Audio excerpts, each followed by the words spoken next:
Welcome to the Hardman Co Tax Advantage Forum, new approaches in EIS. My name is Brian Moretta. I'm head of tax advantage research at Hardman Co. And for those of you who've seen reviews, my name is on most of them.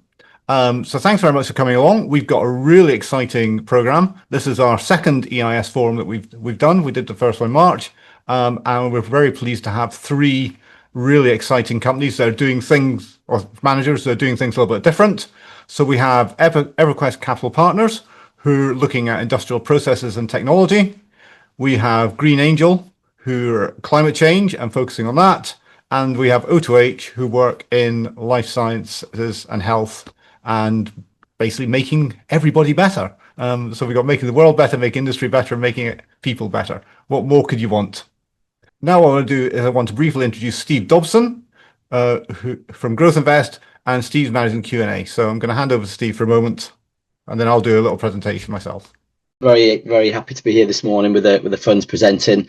Just a brief background for myself. I'm head of investment at GrowthInvest. For those that don't know, GrowthInvest is a platform that administers and helps investment into alternative investments for the wealth manager IFA community.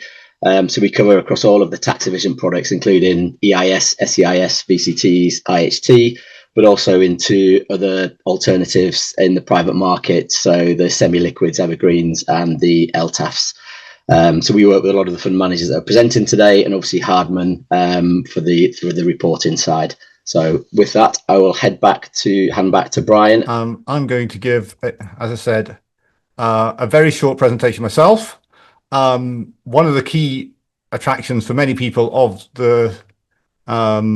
EIS and the related schemes is the tax breaks. So what I want to do is maybe talk a little bit about what EIS is, and we're going to cover the tax breaks. So I think it's really important that we think about what we're actually investing in here. So what you usually get are venture capital companies, and these are slightly different from quote companies, which I guess most investors are used to. Typically, they're doing things like they're creating a minimum viable product, they're finding that first customer, finding what we call product market fit. Basically, is there really a market for it? And once they've found that product market fit, they start scaling. So a really different end from what you'll typically see on the stock market. So they're doing sort of different things for the stock market. The returns still depend a little bit on the stock market, because when a company exits, it gets sold, which means somebody's buying it, and the price you get for that purchase depends on basically how much money people have at the time. So if people are feeling or companies are feeling really rich, they'll pay up, particularly if you have a technology like everyone's interested in, which, AI is obviously flavor of the day. If companies are feeling poor, the value of an exit isn't quite so good. So the key point is venture capital has diversification benefits. So it's not just buying more equities, it actually can help your portfolio. So investing in venture capital, you expect a high return. It is high risk, and we all know that. But if you invest a little bit in your portfolio, you can actually improve the expected returns on your portfolio without changing the overall risk, juggling the other assets very carefully. So I did a paper on this about 4 years ago. The math suggests, exposure to venture capital of something like low teens, maybe mid-teens is about right. But that obviously depends on your personal circumstances. So I think it's really important to consider this not just from a tax perspective, but there's a strong investment case for investing in this area.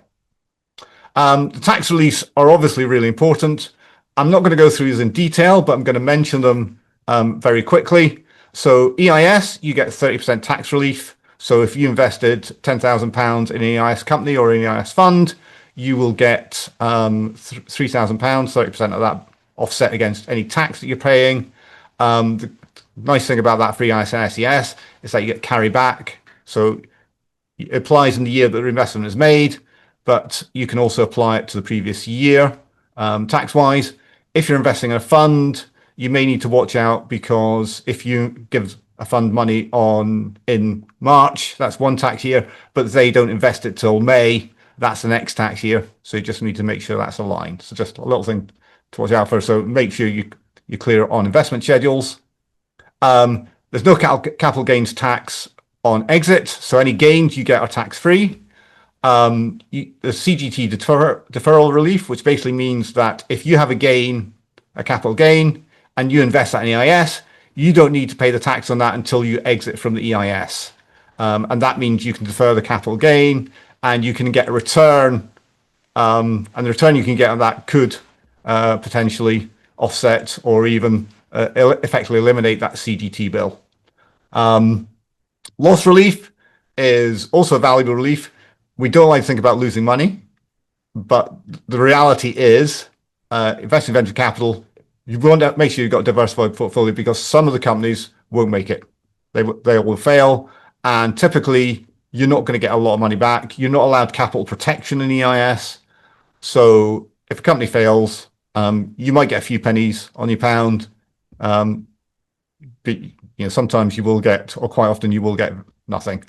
So loss relief allows you to offset your net investment against your income, so that in the year the loss is made or it's claimed, so that you can actually get a bigger tax benefit.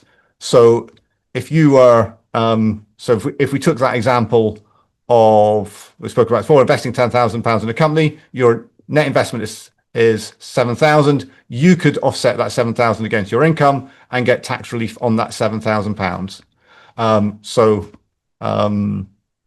So if you're a 40% taxpayer, because I can do that in my head, that's £2,800 of income tax that you would be able to offset. EIS is also eligible for income tax relief, inheritance tax relief. That is technically through another scheme, the business relief scheme, which you'll have seen is been the subject of changes in the budget. So at the moment, if you hold a company for 2 years, then you can then that become an unquoted company that will become sort of eliminated from the estate, so you don't pay inheritance tax on that. The change coming through from the budget last year was that will be capped for the first £1 million, and then for afterwards you'll get half released for half the rate, so you get 20p on any investments above £1 million. So that's a brief summary of reliefs. We've also got one of the managers has a knowledge intensive fund. Knowledge intensive companies are companies that the government really wants to encourage, because these are things that are typically involve lots of intellectual property, lots of technology, and potentially are high growth. So they get slightly bigger tax relief, and they also have this structure called knowledge intensive fund, which has a slightly different structure of tax release, particularly around the timing. Everything about all the CGT deferral relief, loss relief, the same. It just really affects the timing rather than the quantum. We got a pile of questions, and the one question came up front that I want to answer now. So one of the questions we got from was, why would anyone invest in EIS if they can invest in a SIP as a high rate taxpayer? 40% is better than 30%. And I think that's a really interesting question, because I think there's kind of two different ways, or maybe even three ways I can answer this. So the first one is, you don't spend very long in this industry before you hear the phrase tax tail wagging the investment dog.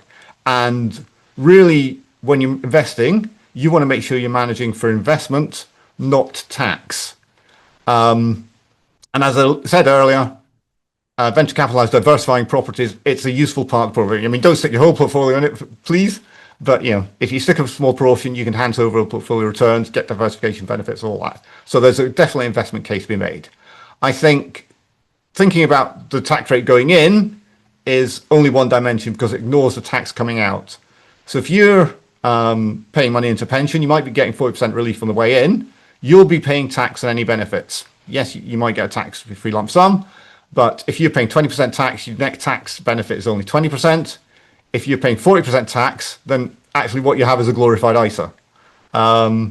So the tax reliefs are really in EIS, and we can add in the benefits of loss relief, and also you can actually recycle capital. So if you've got 20 years before you retire, you can only get that 40% once. In EIS, you would hope to get most of the money back in 10 years, and then you could reinvest that and get that 30% twice. So I think the EIS and SEIS and VCTs are actually much more generous schemes. So that's the end of my sort of presentation there. I'm going to now hand over to our first presenters. So we have a sort of double team of Peter Smith and Stefan Merry, who are partners at EverQuest Capital Partners. Thanks, Brian. Very nice to meet everyone. But it's a great pleasure to present EverQuest to you today. As we all know, the world has moved from a happy globalization to a war economy in the past few years, making all countries desperate to control their supply chain bottleneck. And that's why we created EverQuest, to invest into this massive transformation and help reindustrialize the UK. So what makes us unique? So number one, we are a very experienced team. Peter and I have been working at Beringia, Maven. Beforehand, I was the CEO of BBSF. All of these have been very successful funds, managing VCT money and EIS money. We are currently managing an EIS fund as well as the CPI Evergreen Fund. I'll explain what it is later. We do invest in what we call the deep mech tech. So all the technologies, whether it's processes, material design, which are to make things. And obviously all of these technologies are core to our aim of fostering the UK reindustrialization. We've got an exclusive partnership with a very large research corporation called CPI. And you'll see later in the presentation how important that is, because with that deal in place, we can invest into an off-market pool of extremely interesting companies. And we all know that EIS have been plagued in the past by the fact that investors have been sitting on companies for a very long time, much more than the proverbial 3 to 5 years. So when we invest in companies, we put the exit horizon at the core of our investment strategy so that we don't sit on these companies forever. So I'm not going to go through every member of the team. Peter and I have created the company. So I was the CEO of a seed fund called BBSF, which was investing into the life science sector before becoming a partner at Beringia.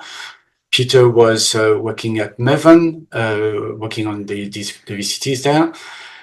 Together, we've got a cumulative exit of well over $1 billion, and we don't sit on companies very long.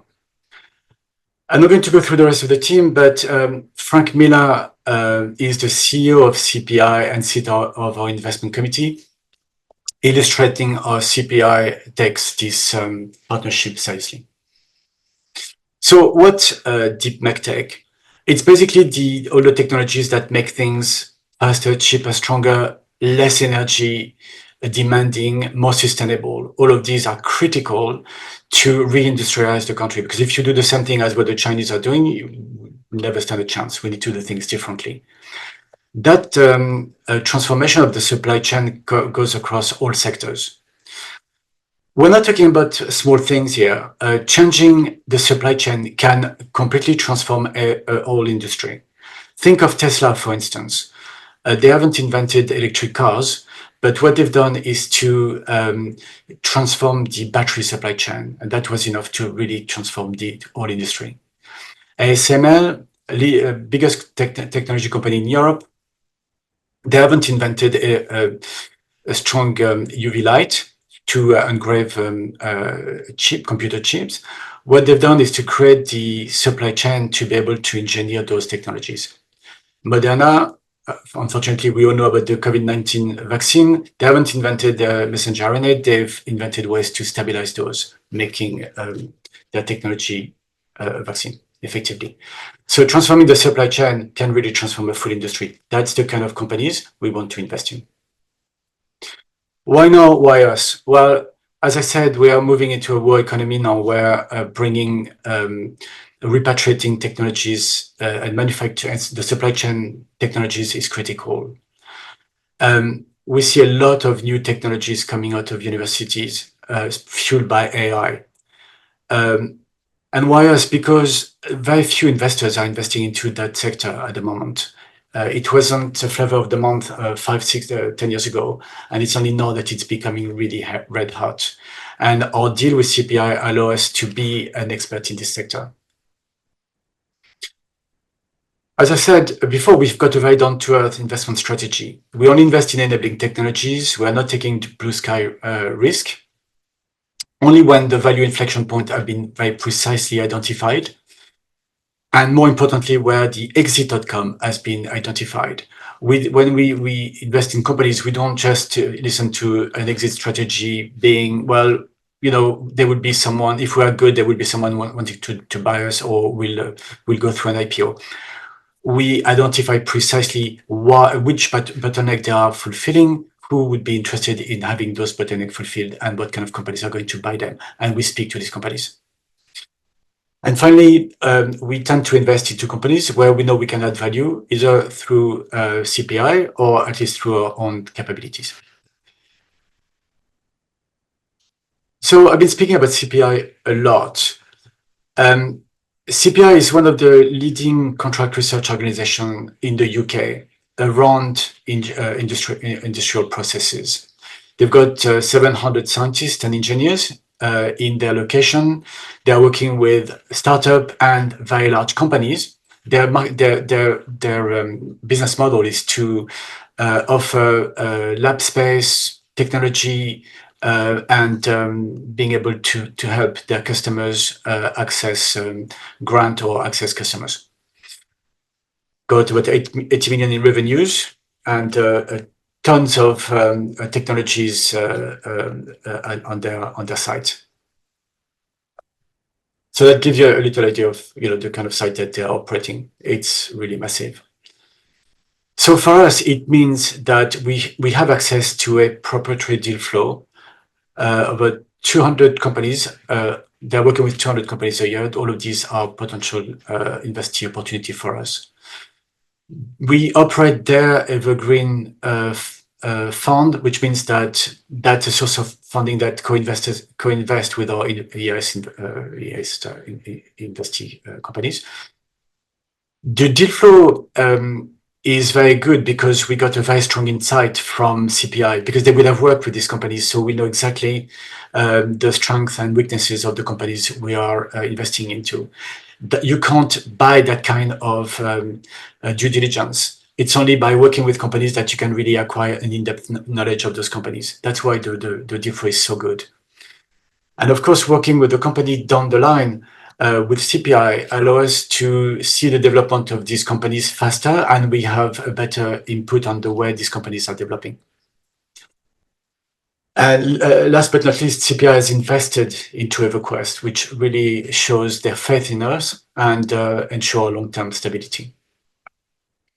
So to give you a few examples of companies we've invested into, I'm not going through all of them, but just a flavor. Decycle is a company which extract gold from PCB board, and that's extremely valuable. The quantity of gold that they are currently into the PCB board is almost as big as the gold that they are today in gold mine. Return on investment each time they are creating a plant is about 18 months. So it's really a company which goes through very high profitability very quickly.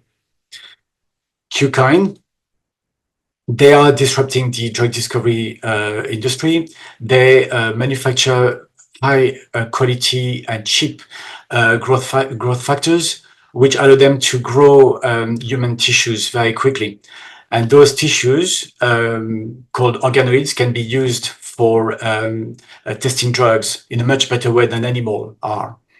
So this company will have the power to disrupt that industry.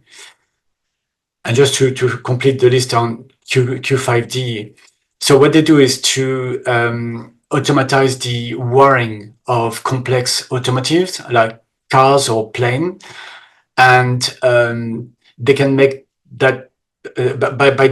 Using that technology, they can make those wiring about 10 times cheaper than what exists today. So again, they've got the power to disrupt the supply chain around automotive in a time where it's really key that we keep the automotive industry in Europe. So why us? Why investing in us? So we are a strong team investing into deep medtech, which is absolutely critical in this war economy that we're entering into. We've got a very down-to-earth investment approach, which is tailor-made for EIS. We are supported by a leading company in that field, giving us a great deal flow. And indeed, we've got a lot of near-term investment opportunities. And we've got the best interest of the investors at heart. Stefan, thank you very much for that presentation. And I believe Peter will be joining too now to help with the questions we've got in.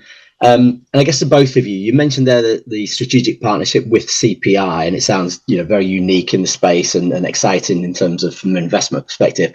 How does that ultimately benefit the investor? Can you just go into a bit more detail on that? Yeah, so as I was saying, the CPI doesn't just bring a deal flow, they bring a highly qualified deal flow because they would have worked with these companies. So for the investors, what it means is that when we invest in these companies, we've got a pool of companies that not only have been vouched by the people they've been working with, but on top of that, are benefiting from working with a company, CPI, which offer them a raft of technologies and capabilities to speed up the development and ultimately reach exit faster. And just to add to that, all or most of the deals that we're looking at are off market and they're all oversubscribed. Just to give you some example of that, we've got foothold within Scotland, across the north of England, and also down south. So it's hugely beneficial from a deal flow perspective, but also entry point into the businesses, because we can get lower valuations for investors, which will naturally, we hope, will deliver strong returns. Excellent, thanks. One thing you both mentioned there, which is front and center of many investors' minds, is the exit piece. How do you ensure that the exit strategy is built into the business, the plans for these investee companies at an early stage? So we have a very retrofitted approach to this. So basically, we are identifying the exit strategy and the exit acquirers. So trade sale is basically the only exit we are really focusing on. To be honest, IPOs are too fickle at the moment. And we go back to we retro actively look at all the steps that needs to be achieved in order to reach that point. But of course, we not only do we speak to the potential acquirers, but of course, CPI knowing inside out their area, they know all the players and they know all the dynamics within those markets as well. So we are having a bottom-up and a top-down approach to exit investigation. Just to add to that, particularly if the business is addressing a bottleneck, typically the business will be super attractive to acquirers, and we hope when we're doing the analysis that it'll go for high value exit, not just your low multiples that you see across the market. Cool, thank you. And then I guess finally, how has the portfolio performed to date since you've made the initial investments, and what metrics matter to you guys most in terms of the performance? In terms of the performance, so we've invested in 8 companies from the Evergreen Fund in the past 3 years. So the portfolio is about 18 months old on average, and half of it has already tripled in value. So it's from a value standpoint, it has gone very well. We've also exited an investment that was made slightly before in a company called Newformix at 14x. So showing also the kind of return that we can achieve from these CPI-led investing companies. Yeah, and just to add to that on how we deliver that, before we go into an investment, we look to create a plan with the management team, and then we also look to see what the key value milestones that they're going to hit. So then we can see the value inflection points and the value creation plan that they're going to deliver. And then we'll always address this with one of the chief technology officers at CPI to just see whether it's actually achievable. So it de-risks it from an investment standpoint. So we do our homework pretty rigorously, I would say. Perfect. Thank you very much. And look, that's the end of the direct questions to you. There's a couple more that come in that are more general, which we'll save till the end, and we'll open those up to all the participants. I'm going to hand back to Brian. Next, we have Antoine Pradrol. Sorry, I'm making this your surname there. Who is CEO at Green Angel. As listeners to our podcast, the EIS Network, the podcast know, climate change is something that is close to my heart. So I'm particularly looking forward to seeing what Antoine has to say. So over to you, Antoine. Thank you very much, Brian, and very, very nice to be with you all today. So very nice to meet all of you virtually. I'm Antoine. I'm the Chief Investment Officer at Green Angel Ventures, and we are a specialist UK-based VC investor focusing exclusively on climate innovation with more than 50 portfolio companies and 4 exits under our belt. As CIO, my role is to manage and develop our fund activity, in particular the EIS Climate Change Fund that I'm going to talk about. And before joining early stage climate tech, which was already 10 years ago, I worked for more than 15 years in public equities. So I bring this institutional investment experience to what we do at Green Angel Ventures. So today my aim is to enable you to answer 2 questions. Why should I invest in climate tech? And why should I trust Green Angel Ventures to run this fund? So to fix climate change, we need to reduce greenhouse gas emissions to 0 as quickly as possible. You all know that. And to do that, we need to change how we live our daily lives, from the way we heat our houses to how we consume food. But I'm not here to ask you to do that. I'm here to explain why this transition to a net zero economy represents one of the most exciting investment opportunities around. So this transition provides an almost infinite array of investment opportunities across key sectors of the global economy. That's obviously the energy sector, but also other key sectors like industry, transport, the built environment, and agriculture. And so investing in climate solutions is about finding and backing the innovative companies in these sectors that will power the next industrial revolution. And clearly, this is a very vast set of opportunities with the potential to unlock trillions in economic value. But importantly, and that's a very important message, this is not about green products with a premium price tag. What we are looking for is companies developing solutions that are not only better for the planet, but also superior in performance, efficiency, and cost effectiveness. So the goal is climate positive technologies that outperform traditional alternatives. And this is the condition for these investments to thrive. And if they thrive, they will both make a positive impact and deliver great returns to investors. So this is what our climate change fund does. And whatever the economic and political uncertainties, the fact of the matter is that climate change is not going away. In fact, it's only getting worse. And so if I can say so, we are riding a wave which will only get bigger and bigger in the next 10 to 20 years. So deploying capital in early stage climate tech is a great way of diversifying an investment portfolio and exposing it to a positive megatrend. Our climate change fund is an award-winning EIS fund. It's an evergreen fund, 100% focused on UK early-stage companies tackling climate change. The objective of the fund is to make a great financial return as well as a positive environmental impact. The aim is to realize 3 times, to return 3 times on the money invested by the fund, and to realize exits over a 5 to 10 years period. Each round of the fund gets invested, deployed into 10 to 15 different companies within 12 months. And we balance the risk and reward by creating a portfolio that is diversified across sectors and includes both new promising startups as well as high growth companies which are more advanced within our existing portfolio. So no more than 15% of the fund will be invested in any one company. This is a genuine climate impact fund, and we were very proud that we were the first EIS fund to carry the FCA's new Sustainability Impact label last year in 2024. The fund's sustainability objective is to enable a measurable long-term reduction in the atmosphere's greenhouse gas concentration.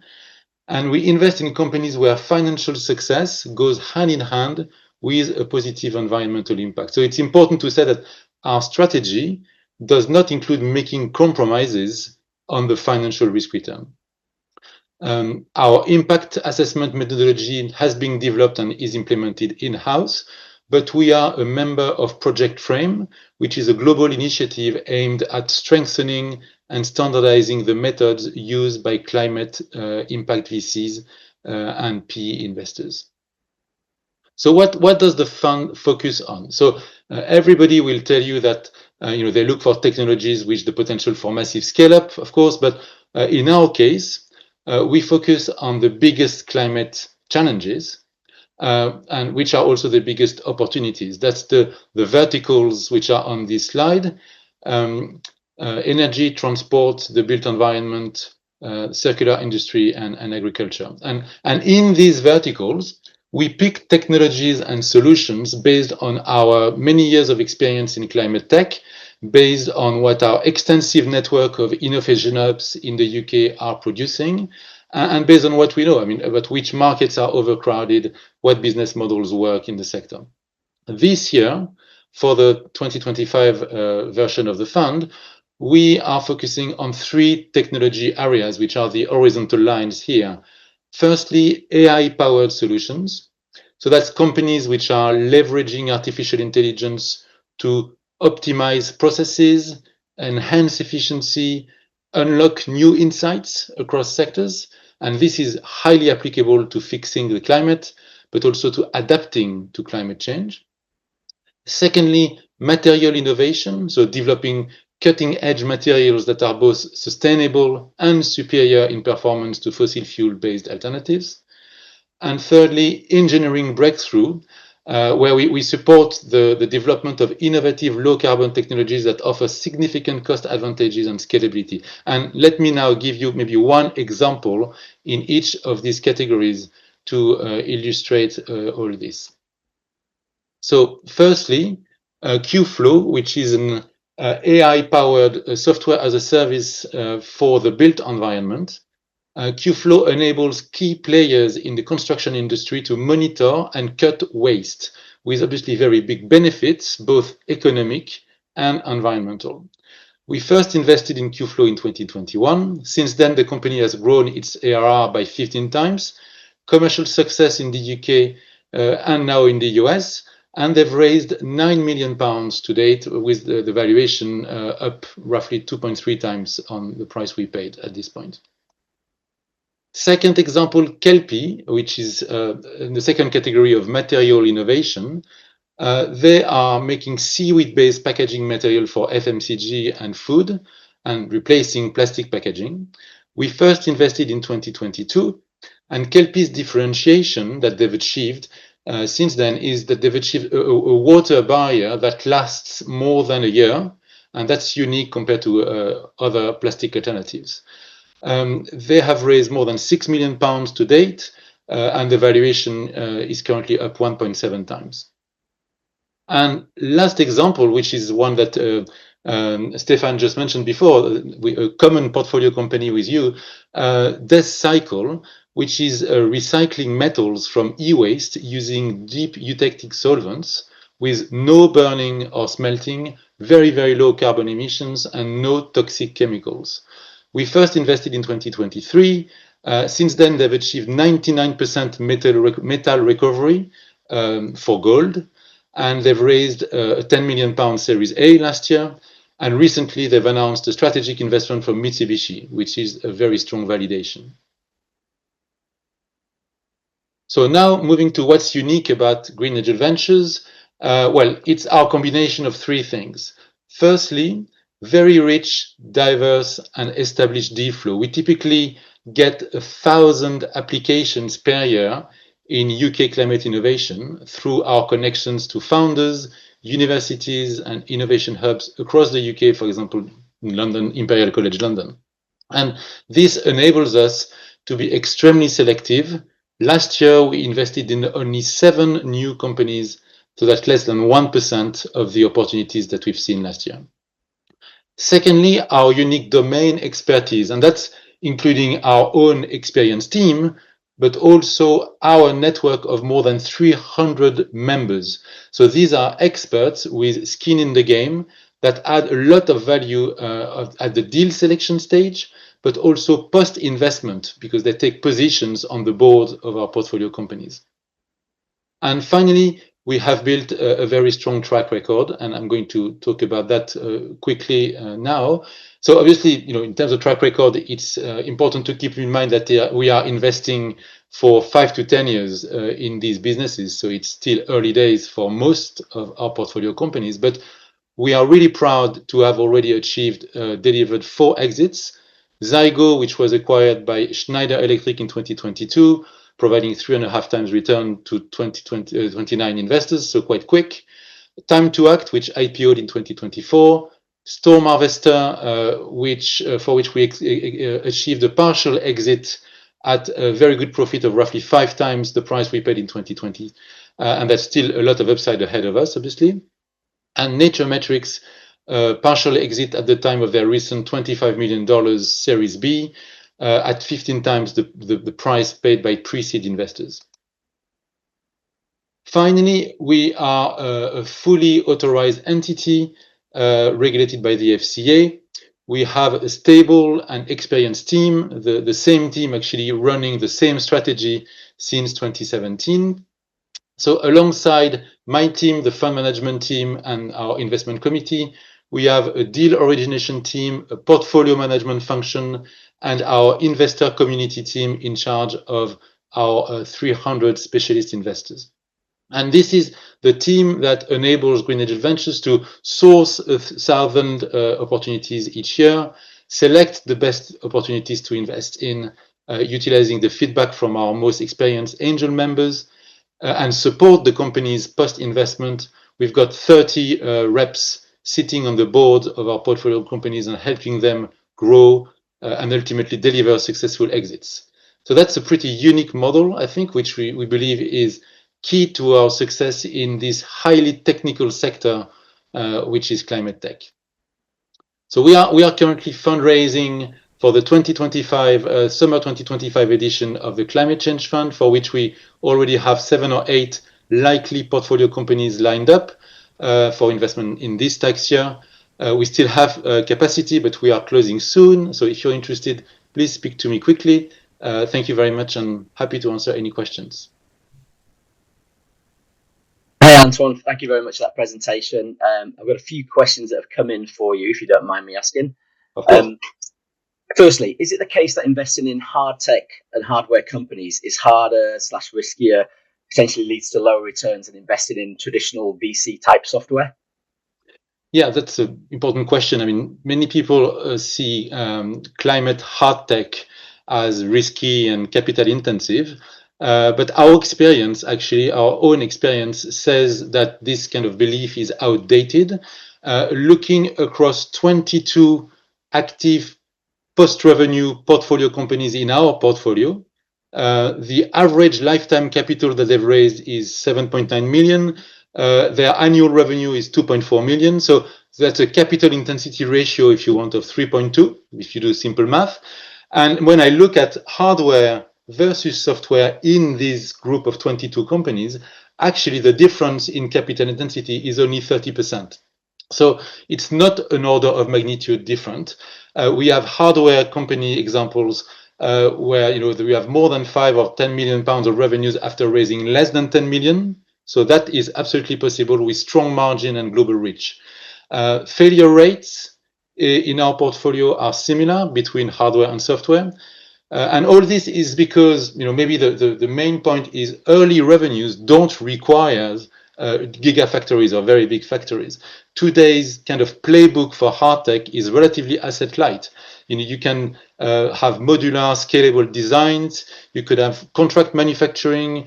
You could have co-funded pilots with corporates, offtake agreements. I mean, lots of ways to reduce capital intensity, and obviously lots of non-dilutive grants available from Innovate UK, etc. So our job is to turn these companies, to bring them to the next inflection point where they, then can scale with the right amount of capital, etc. And so with a specialist fund like ours, with our expert angel network, we carry, deep due diligence, and we provide hands-on support to these companies. So we really think that with this setup, hard tech is not inherently too hard. And once traction is proven, it can be very capital efficient and deliver very strong growth and returns. Perfect, thank you. In the presentation, you briefly mentioned about Green Angel being the first recipient of the Sustainability Impact Award in the EIS space. It's quite a big thing, isn't it? Do you want to just explain a little bit more in terms of what that means and why it's important for investors when they're looking for a sustainability focused fund? Yeah, absolutely. So, obviously a few years ago, it's not the case anymore, but a few years ago, ESG and, and green, was very, very fashionable. So lots of, fund managers started launching sustainable funds. And there was a little bit of a backlash. People were wondering, is there greenwashing going on, etc. And I think that's one of the reasons why the FCA decided to come up with a new regulatory regime, which is, called the SDR regime. And as part of this new regulatory regime, which started in 2024, they've designed 4 fund labels that fund managers who claim that they are doing something sustainable, need to adhere to or withdraw, right? So either you do it or you don't. And so obviously, because we've been doing that for forever, since 2017, we've decided to opt into this sustainability impact label. And in practice, what that means is we need to be very, very upfront, very clear, very transparent in what the objectives of the fund are. That's why, I had a slide about that. We want to make a measurable impact on greenhouse gas emissions through the fund investments. We need also to be very clear on the criteria that, make one company make it and other company doesn't make it into our portfolio, and what is it that we want to see before we invest in terms of climate impact. And also it's quite important to be able to report, and we do that. We report every year on the actual impact of our portfolio companies. So all this is kind of mandated by the FCA, and the funds which have that which abide by these rules have this label, and I think that tells you that these funds are proper, genuine climate impact investment. Thanks very much, Antoine. Thank you, Steve. I'm going to introduce our third speaker, who is Chris White, who works with O2H. We've known O2H really almost since they were founded, and they work in sort of the health space. So Chris is going to tell us about them, and they think they've got a new fund, which is exciting news. Yeah, I'll get going. So good afternoon. Thanks for having me here. I'm Chris White. O2H Ventures, as you've already mentioned, a specialist early stage biotech investors based in Cambridge. Today I'm going to be telling you about a new knowledge intensive EIS fund we're launching and are very excited about.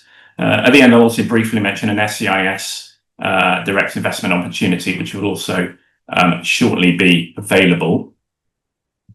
We'll just quickly go over, well, I'm not going to go over that one at all, are we? But so this is the headline from for today's presentation, really for you to sort of, this is the headline really. Following on from O2H's award-winning incubator seed funds, we're launching our Seven Sisters Human Health Growth Fund, it's a little bit of a mouthful, to scale 7 of the most exciting portfolio companies with the clearest path to exit within 5 years, our trade sales to big pharma and healthcare enablers. O2H, as I think Brian mentioned, are the only tax-efficient investment manager in the UK, 100% focused on biotech. Since 2019, we've invested in 37 companies, 37 biotech companies, about half of which university spin-outs. 7 of these investments are at clinical stage. We've invested about £9 million, but our companies have drawn in about 300 million in external investment on top of this. The portfolio is still relatively young in biotech terms. Its current unrealized value is about 1.4x. They're the first edition of our sort of joint EIS SEIS fund, which was launched in 2019, is at just below 2x in terms of unrealized valuations. We're targeting a 3.5x return for this fund over the next 5 to 7 years. I'm going to take a quick step back here, and with a key question you're probably thinking about: why should I invest in biotech at all? When I speak to potential investors, there are normally 2 main reasons they're looking at O2H and thus biotech.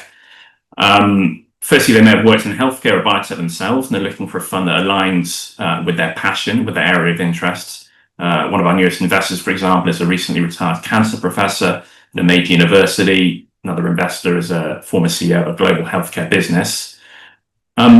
Investing in biotech is a massive potential of creating a positive impact on society. I think that's clear. Given the diseases, the cancer drugs our portfolios are looking to tackle. But obviously, most people don't work in healthcare or science or life sciences, of course. So for them, a biotech fund can act as a portfolio balancer and diversifier.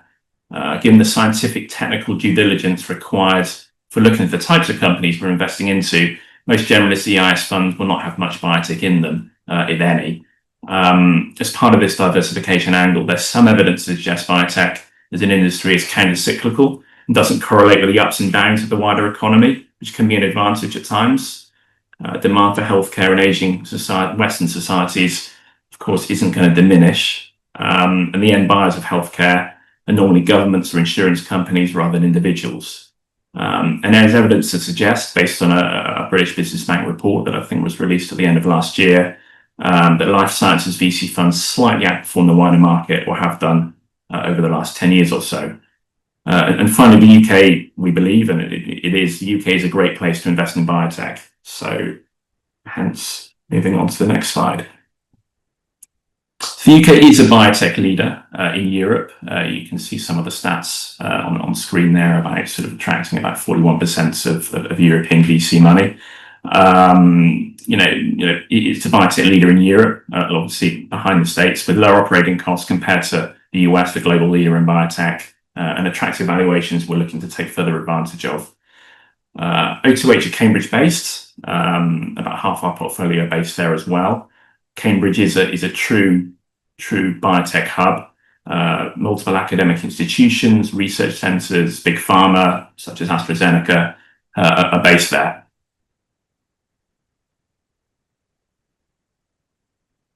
O2H as a group is a lot more than an investment fund. We're essentially an international biotech group. This timeline gives a little bit of background into O2H Group, which has its origins as far back as 2003.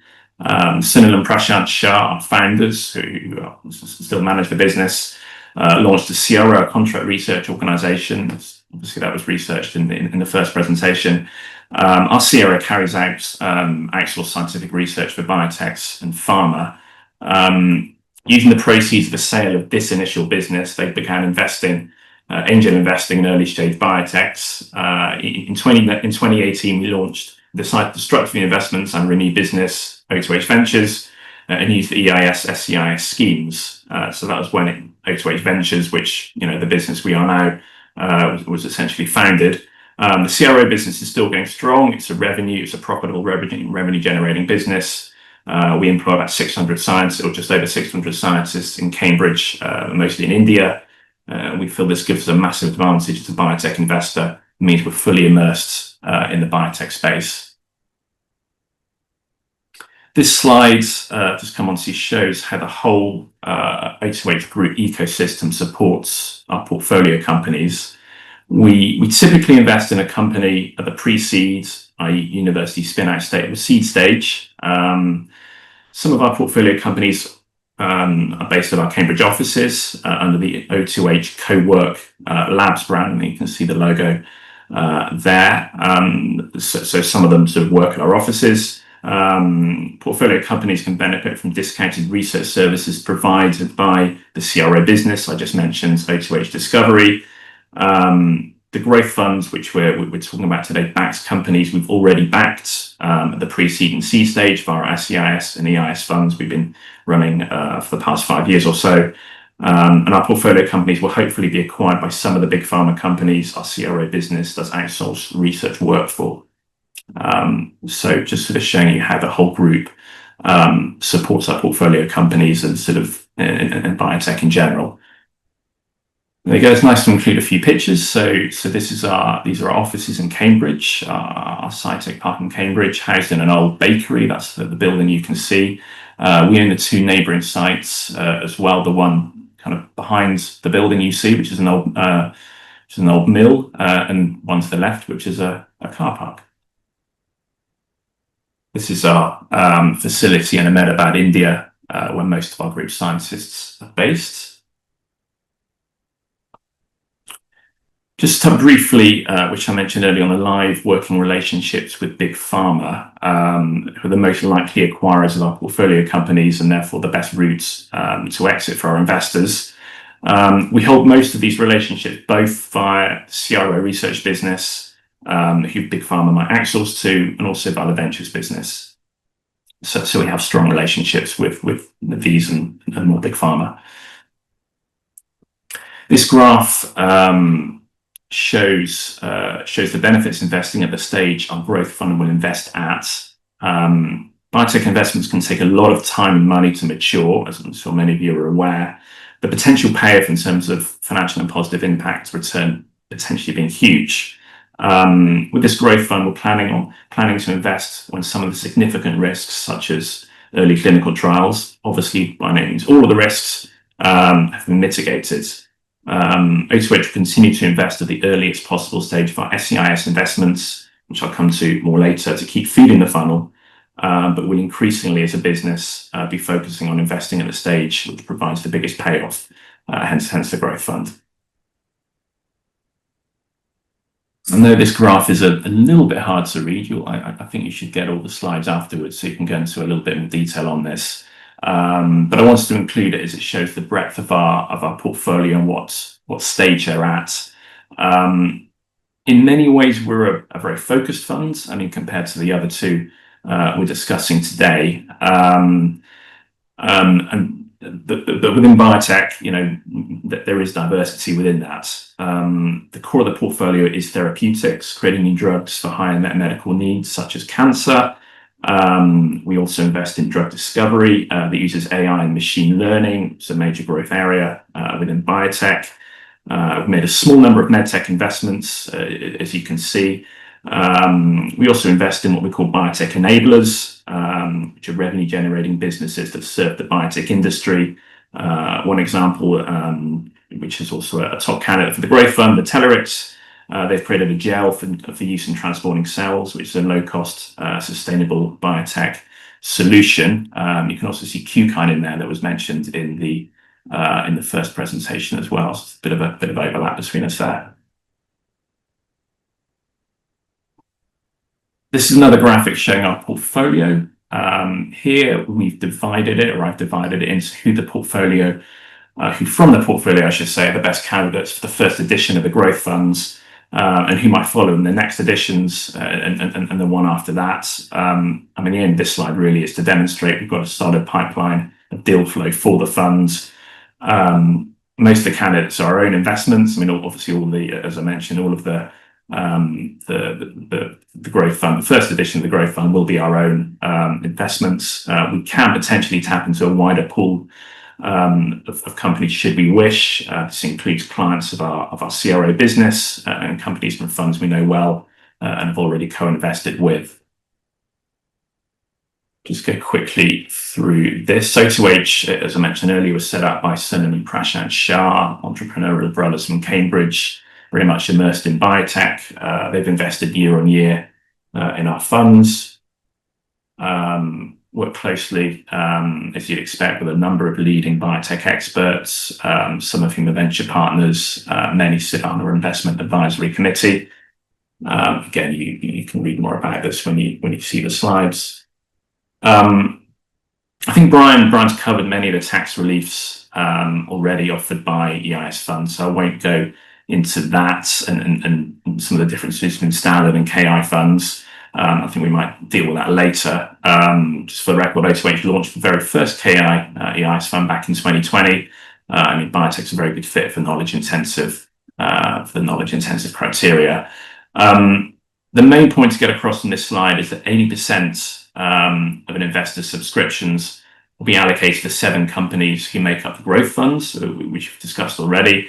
The remaining 20% will be allocated to other companies in our existing portfolio, or potentially to new investments approved by our investment committee, an investment advisory committee. All of these investments will be KI EIS qualifying.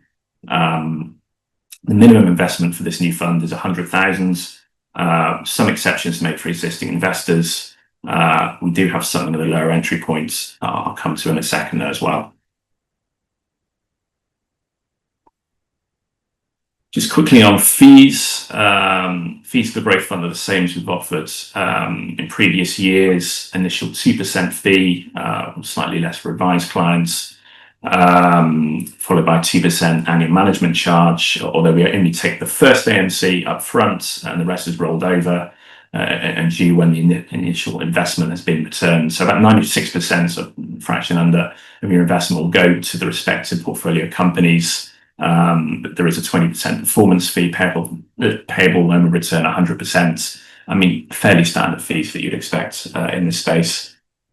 So just to summarize, our growth fund's going to invest in 7 companies from our existing portfolio with the clearest path to exit. We believe now's a great time to invest in early stage UK biotech, with deals available to us at prices we might not previously have been able to access.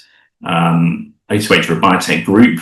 By working with us, you're partnering with more than just an investment fund, but a biotech development engine who can provide more than just finance to our portfolio. And lastly, I'm going off on a very quick tangent just to finish. Want to highlight a separate opportunity from O2H, which is direct SEIS investing.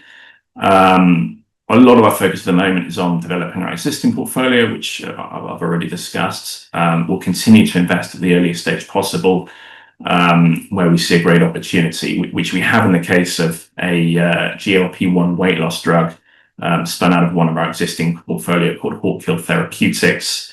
Happy to discuss this further, obviously offline.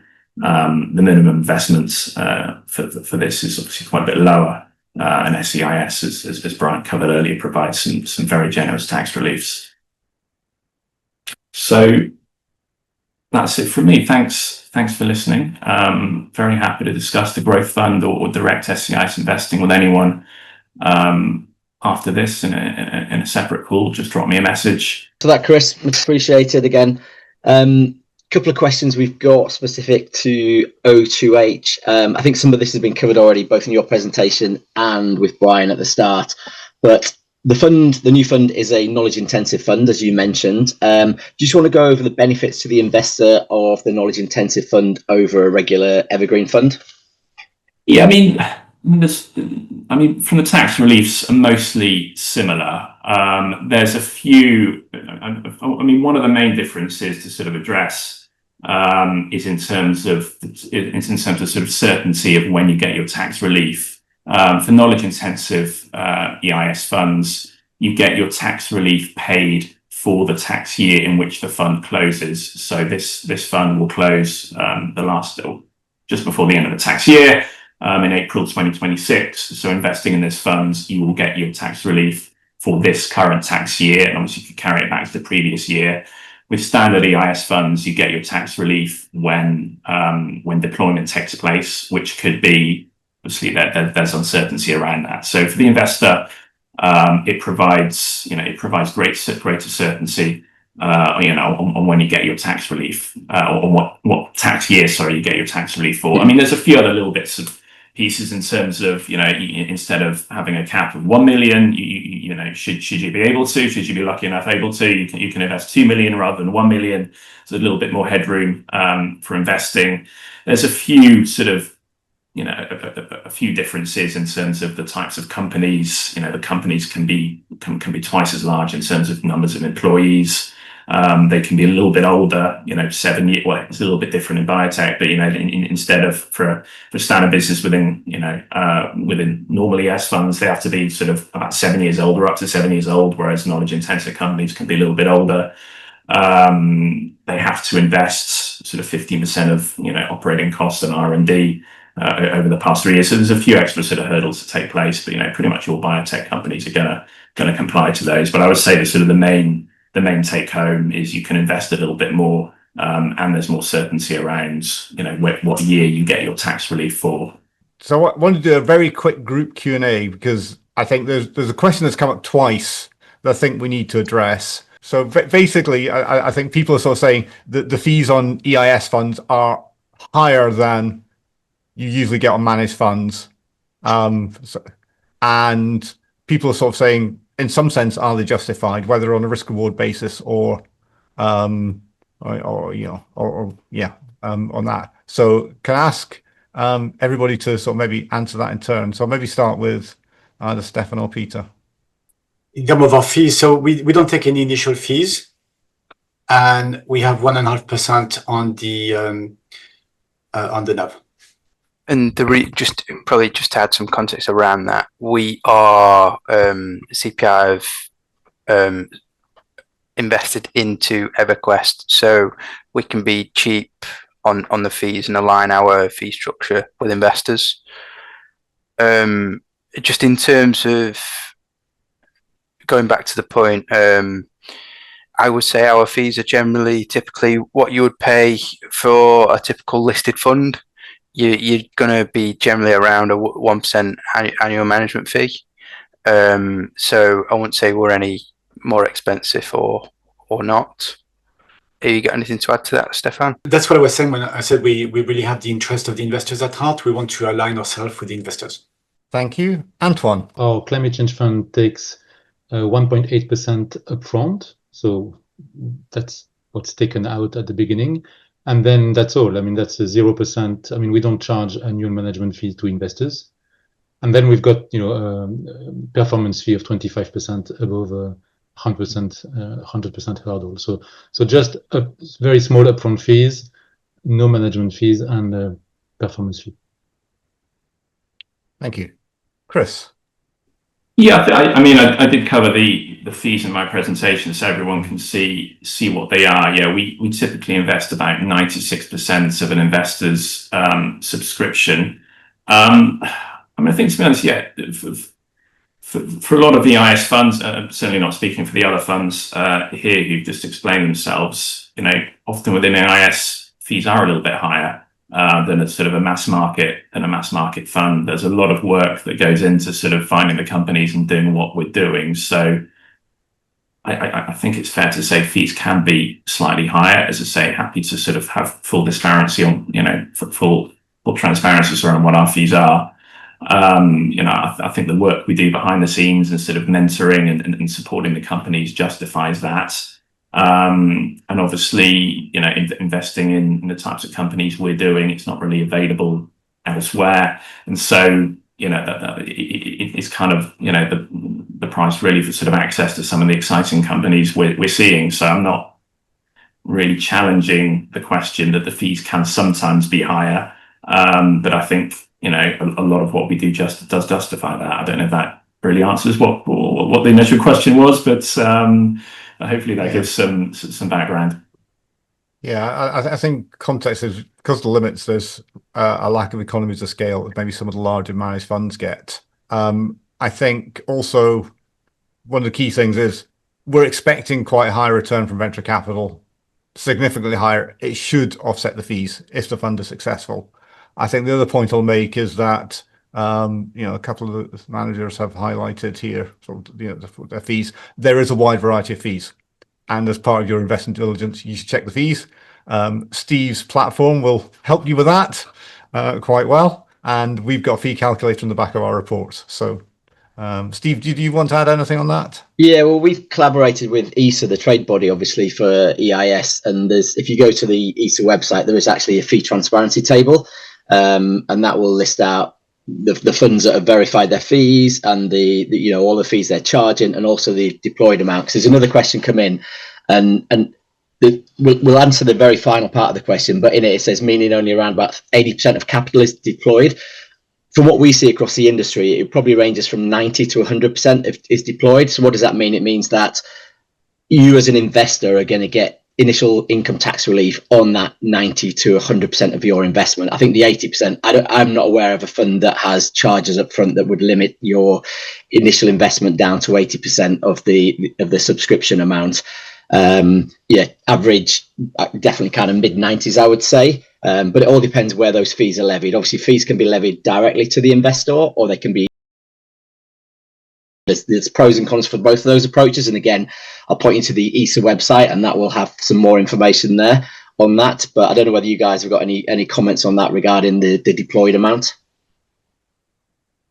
I think we'll just maybe, for the sake of time, we shall. We've already run over what we were planned, so we want to keep this brief. Yeah. There was a question on minimums. I suggest, Chris, I think gave those. You can contact each manager, or you look at, the websites will be very clear on what the minimums are for each. But so I want to thank everybody for attending. I hope you found it both enjoyable and interesting. I certainly did. I'd like to give my thanks to Stefan, Peter, Antoine, and Chris for their really interesting presentations. I'd also like to thank Steve for handling the Q&A so well. For those of you who enjoyed this, we also have a VCT forum coming up in November and another EIS forum in January. So look out for email for those. We'll be sending emails about this after this was recordings. So if there's anything you missed, or if you're long and late, you can check them all again. Next week, we are starting on the EIS Navigator podcast, a basic series. So if you want to find out more about these basic questions and understand EIS or VCTs better, we've got an 11-part series explaining lots of different topics. Otherwise, thank you very much. I feel like I've gone through a lot there. And we look forward to seeing you some point in the near future.